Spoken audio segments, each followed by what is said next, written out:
সুন্দরবনের royal Bengal tiger. একটা সময় কিন্তু সুন্দরবনের রয়্যাল বেঙ্গল টাইগারের নাম বেঙ্গল টাইগার ছিল, কিন্তু কি কারণে রয়্যাল বেঙ্গল টাইগার হলো সেটা জানার চেষ্টা করব আজকের এই ভিডিওতে।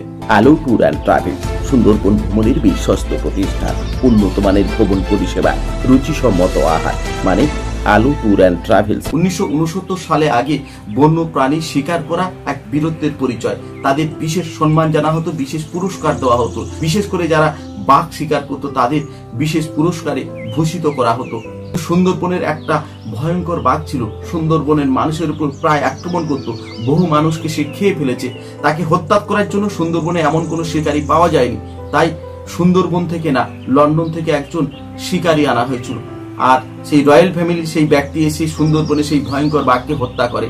তার নাম অনুসারে, রয়্যাল ফ্যামিলির নাম অনুসারে সুন্দরবন বেঙ্গল টাইগারের আগে রয়্যাল শব্দটি যোগ হয়।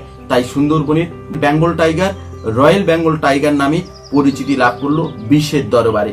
সুন্দরবন গোসবা থানার অন্তর্গত সাতজেলিয়ার পরেশ মন্ডল এবং বিনোদ রপ্তান এই দুজনকে সুন্দরবনের বাঘ শিকারের জন্য তাদের 5 বিঘা করে জমি উপহার দেওয়া ছিল। আর এখন কিন্তু সুন্দরবনে কোনো বাঘ কেন, কোনো জন্তুর হত্যা করা আইনীয় দণ্ডনীয় অপরাধ।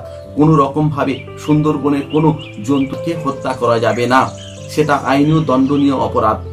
নমস্কার।